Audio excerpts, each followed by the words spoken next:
7 Strategies for Wealth and Happiness lays out an inspiring approach to developing your full potential through discipline and action. Instead of offering get-rich-quick schemes, it reminds us that success is a direct result of our own efforts to improve ourselves. More than that, it shows that a fulfilling lifestyle is not just about wealth, it's about getting rid of old ways of thinking and adopting a positive mindset. Who is this for? Employees who feel stuck in a rut, goal setters having a hard time making progress, anyone seeking ways to achieve success and improve their lives. Do you often find yourself exasperated by money troubles? Do you feel like success is something unattainable, existing only in your fantasies? If so, you're far from alone. The author, Jim Rohn, felt this way himself when he dropped out of college and began working as a human resource manager. He worked hard for 6 years, yet remained stuck in the same position with the same salary. However, things changed when he met his mentor, Earl Schwab. Under Schwab's guidance, he learned effective strategies for building wealth through discipline and concentrated effort. By implementing them, he became a millionaire by the age of 31. While wealth and success can mean different things to different people, following the 7 strategies in these videos can help you achieve any financial goal, whether it's becoming a millionaire or freeing yourself from debt. So let's get started. In this video, you'll learn how you can benefit from buying dinner for a rich person, why you should enjoy paying your taxes, and what it means to adopt a 2-quarter mindset. Setting clear goals will help you discipline yourself and create structure. Think back to the last time you completed one of your goals or crossed an item off your to-do list. What happened afterward? Inevitably, another task cropped up to take its place. While this may seem frustrating, it's ultimately a good thing. You don't want to have just one goal at a time, because after you achieve it, you could be left lost and aimless. Consider the Apollo astronauts after they returned from their life-changing trip to the moon. Sadly, several astronauts fell into depression because they no longer had anything to strive for. Nowadays, as part of their mandatory training, astronauts develop goals to work towards after their missions are complete. You too should have goals. To get started, it's important that you set aside some time to work on them. Try the following journaling exercise to help you visualize your long-term goals and get you thinking about how to achieve them. Grab a notebook and think about what you want to accomplish in the next 1 to 10 years. Then write down a list of those goals as quickly as possible. Try for around 50 goals in total. After your list is complete, assign each goal to one of 4 categories based on how long you think it will take to accomplish: 1, 3, 5, or 10 years. Next, balance your list so you don't have too many goals in any one category. Remove items from categories that have too many goals and add new goals to categories with too few. Then circle the 4 most important goals from each category. You should now have a list of 16 goals in total. Finally, write 1 paragraph about each goal. In the first half of each paragraph, describe exactly what the goal is. If it is a product you want to purchase, for example, write down the model, color, cost, and any significant details. Then, in the second half of the paragraph, write down why you want to achieve each goal. If you can't think of a strong enough reason, it's possible this particular goal isn't worth your time. In that case, consider replacing it with a different goal. After you've refined your list, you'll be able to refer back to it to check your progress and review which goals are still important to you and which aren't. Self-led learning is the key to wealth and personal development. In most fields, people don't expect to achieve success without years of study and practice. Take medicine. No one would attempt a triple bypass surgery without first studying the human heart for years. So how could anyone expect to become wealthy and successful without ever studying, say, financial management or how to run a business? Fortunately, you don't have to spend time and money at a university to learn how to increase your wealth. Instead, you can do it through self-led learning. One way to get started is to take lessons from your daily life experiences. To do this, set aside time for self-reflection at the end of each day. Try to recall each significant event that happened in as much detail as you can. In particular, try to identify anything you did that worked especially well or poorly. This will tell you what to repeat and what to avoid in the future. Another way to use self-led learning to identify strategies for success is to draw on knowledge from books, videos, or audio recordings. In particular, seek out autobiographies of successful people and how-to books such as the classic Think and Grow Rich by Napoleon Hill. While you're reading successful people's advice, you're bound to have questions. So why not ask those questions to someone who can give you good answers? Here's a counterintuitive way to do it. Find a person you consider wealthy and successful and invite them out to dinner. Yes, that means you should foot the bill, which could be expensive. But the price will be worth it if you use your time effectively asking questions about strategies to increase your income. The more time you spend in the presence of successful people, the better. So, try attending talks or seminars to observe the behavior of people you admire. Pay close attention to small gestures, like the way a businesswoman shakes hands. If you can identify habits that successful people share, you can use those in your own life. Whatever method you choose to gather wisdom, it's worth investing a little time and money. Set aside at least 30 minutes a day for learning and a small portion of your income every month. Why? Because you can invest the knowledge you accumulate in your future, and a few dollars here and there soon begins to add up. Eliminate barriers to your personal development and increase your value. How many times have you thought to yourself, it's impossible for me to be on time, that's just the way I am? Or, I can't help that I'm a messy person. As common as statements like these are, they damage our self-esteem and make us feel like we're unable to overcome our natural tendencies. But in fact, yourself is one of the few things you can change. And by improving yourself, you increase your value as an employee, friend, or spouse. Unfortunately, many people look for ways to better their circumstances while avoiding the tasks of bettering themselves. For example, to get a pay raise, you might negotiate with your boss or even go on strike. But ultimately, those methods only get you so far, and soon you'll be itching for another raise. What if instead, you increased your value to the company through higher productivity, better performance, and new skills? This would make your boss want to raise your salary. Even better, the skills you'll gain in the process might prove valuable far beyond your current job. To get started on increasing your value, you should first work on eliminating barriers to your personal development. One of the most harmful barriers is procrastination. After all, self-improvement is about setting and achieving goals for yourself. But it's all too easy to put off the most difficult aspects of working towards these goals until the distant future. And because the tasks you procrastinate over accumulate, it doesn't take long to fall behind on your plans. Two other barriers to self-improvement are blaming others and making excuses. When something goes wrong, it's much easier to point the finger at someone else than accept that the problem lies within you. But when you do this, you're hindering your own improvement.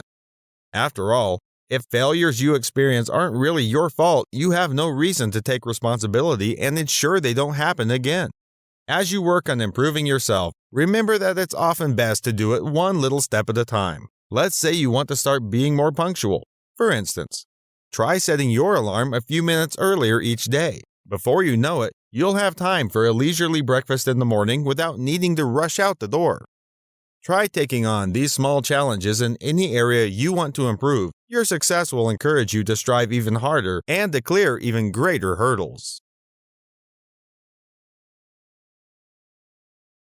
By changing your attitude towards taxes and adopting the 70-30 rule, you'll become both happier and wealthier. For most people, the word taxes conjures up a storm of dreadful images.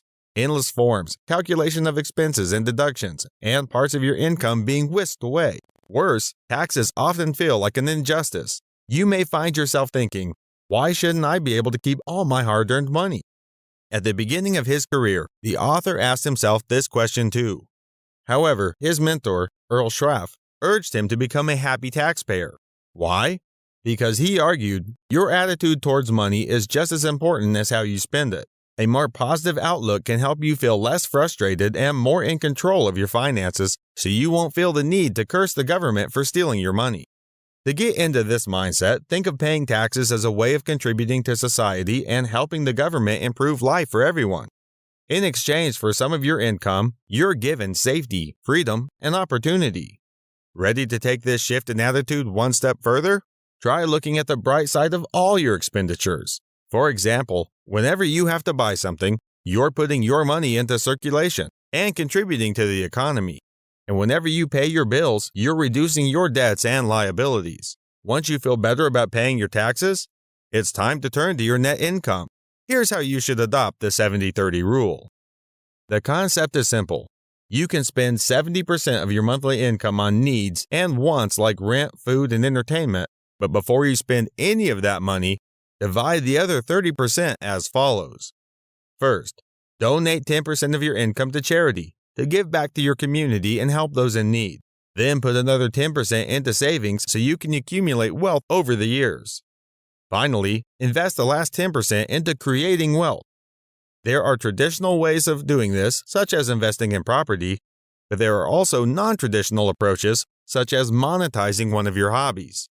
By adopting the 70-30 rule and shifting to a more positive attitude, you'll no longer have to dread parting with your hard-earned money. Allocate your time wisely through careful planning. What's your approach to balancing work and life? Are you a drifter? Someone who is resistant to any restrictions on his time and only willing to take on temporary jobs? Or are you a workaholic who devotes every waking moment to your career? Maybe you're in the middle, working 9 to 5 but unwilling to take on projects involving larger time commitments. As you may have guessed, none of these approaches is ideal. You don't have to choose between success with an excessive workload or mediocrity with enough time to relax.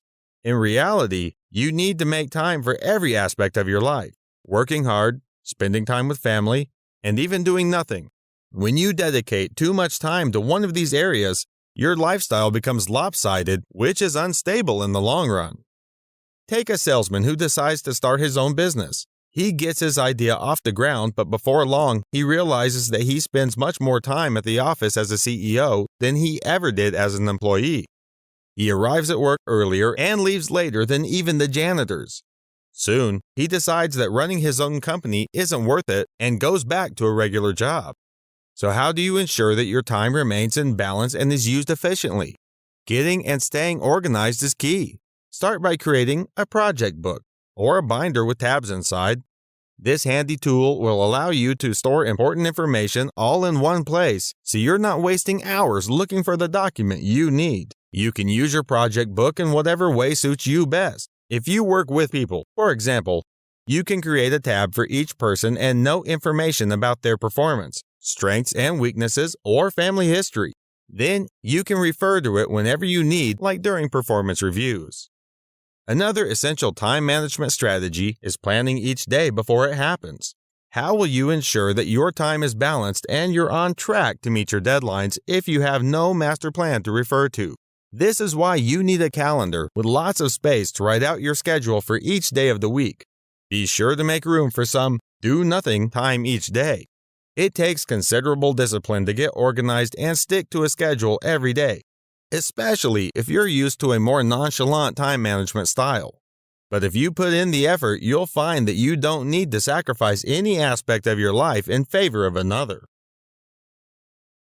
Be sure to spend your time with the right people. Let's face it, our friends tend to influence us, whether or not we realize it. If you hang around with people who are careless with their money, for example, you might find yourself spending frivolously as well. Or if your friends go out to see sports matches every weekend, chances are you'll end up tagging along. Those scenarios might not sound so bad, but what if your friends have habits that are more destructive than these? In that case, you might end up adopting similarly harmful habits. For instance, if you surround yourself with liars and cheaters, you might begin to see their behaviors as the norm, and before you know it, you might find yourself lying and cheating too. It's hard to admit that our friends could be bad influences, but if you're honest with yourself, you can deal with these relationships before they do any serious damage. Start by thinking about the main relationship in your life and ask yourself a few fundamental questions. With whom do you spend your time? What are they doing to you? Are those associations okay with you? Be honest and don't dismiss the powerful influence your friends and acquaintances may have on you. If you've answered these questions and identified some less than stellar relationships in your life, you'll need to make some tough choices about how to proceed. If you're dealing with destructive people, one option is to disassociate from them entirely. Or if that's impossible, try limited association, spending as little time with them as possible. When you're doing that, you should also make sure you aren't spending excessive time on casual relationships that aren't contributing anything valuable to your life. While you might enjoy spending a few nights a week at the bar with your friends, for example, this habit eats away at your time. After you've culled the negative relationships from your life, the next step is to make the most of the positive relationships. Here, you want to have expanded association.